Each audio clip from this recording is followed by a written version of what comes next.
Hello दोस्तों, कैसे हैं आप सब लोग। उम्मीद करता हूं काफ़ी अच्छे होंगे। तो दोस्तों, अभी मार्केट में रिसेंटली कोई अपकमिंग आईपीओस की बात करें तो किसी की भी डेट्स अभी तक अनाउंस नहीं हुई है। और जो अभी आईपीओस ओपन थे वो क्लोज हो चुके हैं। जैसे क्वालिटी पावर का आईपीओ, हेक्सावेयर टेक्नोलॉजीज का आईपीओ, एजेक्स इंजीनियरिंग का आईपीओ, ये तो क्लोज हो चुके हैं। अब अपकमिंग आईपीओस में किसी की भी डेट अनाउंस नहीं हुई है। तो एक शानदार आईपीओ अगले महीने ओपन हो सकता है, उसके बारे में जानकारी लेंगे। उसके अलावा जो एक फेमस कंपनी है बोट, जो पहले आईपीओ लेकर आ रही थी, फिर उन्होंने पेपर विड्रॉल कर लिए, वो भी अब वापस आईपीओ लाने की प्लानिंग कर रहे हैं, उसके बारे में भी जानकारी लेंगे। और 2025 के अंदर बड़े आईपीओ कौन कौन से हो सकते हैं उनके बारे में भी जानकारी लेंगे। और जो क्वालिटी पावर का आईपीओ और एसएमई आईपीओ है उनके बारे में भी जानकारी लेंगे इस वीडियो के अंदर।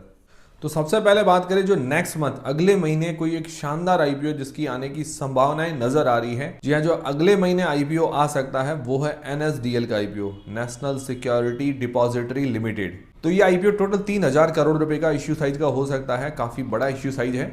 वैसे बात करें एनएसडीएल की तो उसको लास्ट ईयर मंजूरी मिल गई थी, सितंबर महीने के अंदर लगभग इसको मंजूरी मिल गई थी। बट मार्केट कंडीशंस की वजह से आईपीओ लाने में थोड़ी सी देरी हो रही थी। और इनकी जो आईपीओ लाने की डेट्स है वो नेक्स्ट मंथ एक्सपायर हो जाएगी। तो नेक्स्ट मंथ एक्सपायर होने वाली इनकी डेट्स, इसीलिए कंपनी विचार कर रही है, कंपनी के ऑफिशियल्स विचार कर रहे हैं कि नेक्स्ट मंथ ये आईपीओ लाया जाए। मतलब सेबी से तो मंजूरी मिल गई है, बाकी जो फॉर्मेलिटीज़ है या कहीं से मंजूरी वगैरह लेनी है वो लेके सारी फॉर्मेलिटीज़ कंप्लीट करके नेक्स्ट मंथ ये आईपीओ लाने की प्लानिंग कर रहे हैं। अभी ये फिक्स नहीं है कि आईपीओ लेके आएंगे, बट प्लानिंग चल रही है कि नेक्स्ट मंथ तक ये आईपीओ लेके आ सकते हैं। ये आईपीओ और कंपनी की बात करें तो काफ़ी शानदार है, इसकी डिमांड अच्छी रह सकती है आईपीओ के टाइम भी और आईपीओ के बाद भी। क्योंकि कंपनी क्या काम करती है, मतलब इसकी डिमांड कैसे रह सकती है। तो देखिए, कंपनी जो है डिपॉजिटरी है। तो सिंपल सरल भाषा में आपको समझा देता हूँ ताकि आपको समझ में आ जाए। तो देखिए, कोई हम स्टॉक्स वगैरह बाय करते हैं, हम म्यूचुअल फंड वगैरह बाय करते हैं, तो वो कहाँ जाते हैं। हम कहते हैं कि हमारे वो जो ब्रोकर, मतलब जहाँ पर हमारा डीमेट अकाउंट खुलवा रखा है वहाँ पर हमें शो होते हैं, वहीं पर पड़े रहते हैं। तो मान लो वो कोई कंपनी बंद हो जाए, जहाँ जो भी हमारा ब्रोकर है, हम तो एग्जांपल के लिए बात करें, एंजल, अपस्टॉक, जीरो, ये सारे ब्रोकर हैं, वहाँ पर हमारे शेयर्स वगैरह दिखाते हैं, वहाँ से हम बाय सेल कर सकते हैं। तो वहाँ पर सिर्फ इतना ही होता है, उसके अलावा कुछ नहीं होगा। पर ये जो हमारे स्टॉक्स हैं या म्यूचुअल फंड्स हैं वो स्टोर रहते हैं। स्टोर मतलब जैसे बैंक में हम पैसा जमा कराते हैं वो स्टोर रहते हैं, वैसे के वैसे ही हमारे स्टॉक्स और म्यूचुअल फंड इलेक्ट्रॉनिकली स्टोर रहते हैं एनएसडीएल और सीडीएसएल के पास। ये दो बड़ी डिपॉजिटरी है इंडिया के अंदर, इसीलिए आईपीओ आएगा तो इसको शानदार रिस्पांस मिल सकता है। और भी हम जानकारी लेते हैं एनएसडीएल के आईपीओ के बारे में और उसके अलावा अपकमिंग आईपीओ के बारे में। और दोस्तों, जैसे ही एनएसडीएल के आईपीओ की अनाउंसमेंट हुई है तो सीडीएसएल के शेयर्स के अंदर ट्रेडिंग वॉल्यूम बढ़ गया है। ट्रेडिंग में सब सेक्टर्स ट्रैक करने के लिए आपको एक ऐसा प्लेटफॉर्म चाहिए जो आपको रियल टाइम अपडेट दे, रिसर्च बेस्ड इंसाइट्स प्रोवाइड करे और आपको स्मार्ट टूल्स दे जो आपकी ट्रेडिंग को और इफेक्टिव बनाए। और यही सब आपको मिलेगा ब्लिंकएक्स पे। ब्लिंकएक्स एक ट्रस्टेड प्लेटफॉर्म है जो आपको मार्केट की हर कंडीशन में सपोर्ट करता है, चाहे मार्केट ऊपर जाए या नीचे जाए या साइडवेज मूव करे।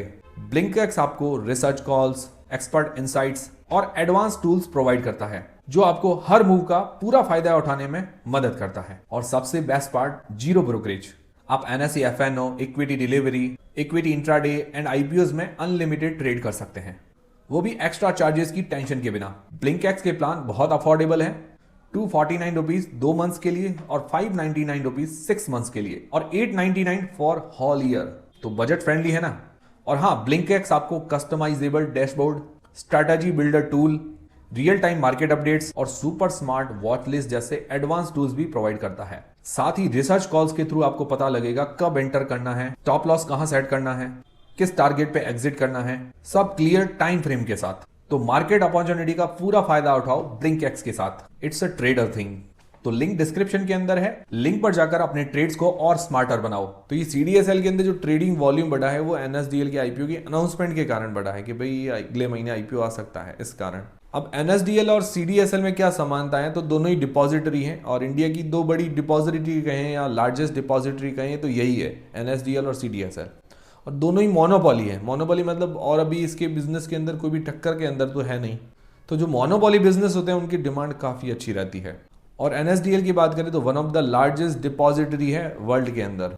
और हालांकि एनएसडीएल का जो आईपीओ उसकी काफ़ी टाइम से डिमांड चल रही है, बट अभी तक डेट्स अनाउंस नहीं की है। तो डेट्स हमें जल्दी ही अनाउंसमेंट होते हुए देखने को मिल सकती है और जैसे ही डेट्स वगैरह अनाउंस होगी मैं आपको जानकारी वगैरह दे दूंगा। फिर दोस्तों, इस साल के बिगेस्ट आईपीओज जो हैं जिनकी मतलब डेट्स का इंतजार कर रहे हैं, या अनाउंसमेंट का इंतजार कर रहे हैं। उनमें से एक है जियो टेलीकॉम का आईपीओ, दूसरा है रिलायंस रिटेल का आईपीओ। तो इनको लेकर भी अपडेट जो है हमें 2025 के अंदर कंफर्म मिल जाएंगे कि भाई ये आईपीओ आएंगे नहीं आएंगे या डीमर्जर वगैरह होगा, उसकी जानकारी हमें मिल जाएगी। क्योंकि काफ़ी टाइम से वेट चल रहा है जियो टेलीकॉम के आईपीओ का, मतलब जियो टेलीकॉम को अलग से लिस्ट करवाना है, रिलायंस रिटेल को अलग से लिस्ट करवाना है, इसकी प्लानिंग काफ़ी टाइम से चल रही है। फिर दोस्तों एक अपकमिंग आईपीओ हो सकता है बोट का। बोट जो ईयरफोन वगैरह, ईयरबड्स वगैरह मैन्युफैक्चर करता है, जो शार्क टैंक में जिसके मतलब जजेस बन के आते हैं, अमन गुप्ता जो इसके मालिक हैं, तो वो प्लानिंग कर रहे हैं कि भाई आईपीओ लाने की 2000 करोड़ रुपए का इशू साइज का बड़ा आईपीओ ये लेके आ सकते हैं, फिर से प्लानिंग कर रहे हैं। तो ये अपनी डीआरएच भी जल्दी ही फाइल कर सकते हैं, अभी तक की नहीं है, जल्दी ही फाइल करने की उम्मीद है।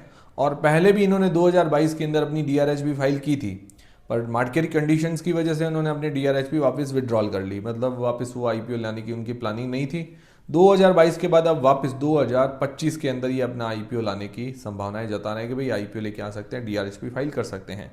तो अभी अगर डीआरएचपी वगैरह फाइल करेंगे, सेबी से जो मंजूरी वगैरह मिलेगी, तो FY26 मतलब इस साल के अंत तक या अगले साल के खुलने तक ये आईपीओ हमें देखने को मिलेगा, बोट का जो आईपीओ है। क्योंकि देखिए अप्रूवल मिलने में, बाकी सारी चीज़ों में, फॉर्मेलिटीज़ में टाइम तो लग ही जाएगा।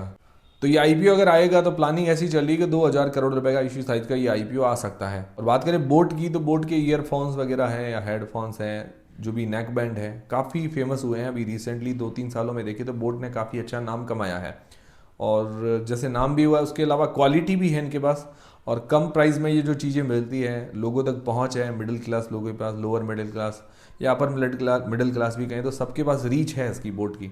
बोट अभी जो बोट के प्रोडक्ट्स हैं वो क्वालिटी गिने जाते हैं। तो ये आईपीओ आएगा तो मतलब कुछ ना कुछ तो मतलब चर्चाएं तो रहेगी ही, बाकी डिमांड भी मुझे लगता है रह सकती है।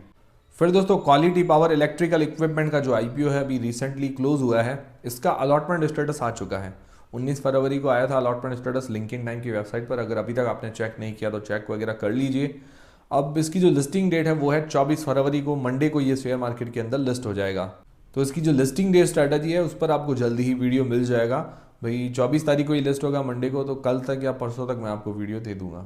बाकी अगर ओवरऑल कंपनी की बात करें, quality power electrical equipment balanced company, काफ़ी अच्छी कंपनी है और काफ़ी अच्छा आईपीओ ये नज़र आ रहा है। फिर दोस्तों बात करें एसएमई आईपीओ के बारे में, मतलब small and medium enterprises IPO के बारे में, तभी रिसेंटली कोई भी आईपीओ देखें एसएमई आईपीओ के अंदर किसी की भी खास वगैरह डिमांड वगैरह नहीं बता रही है।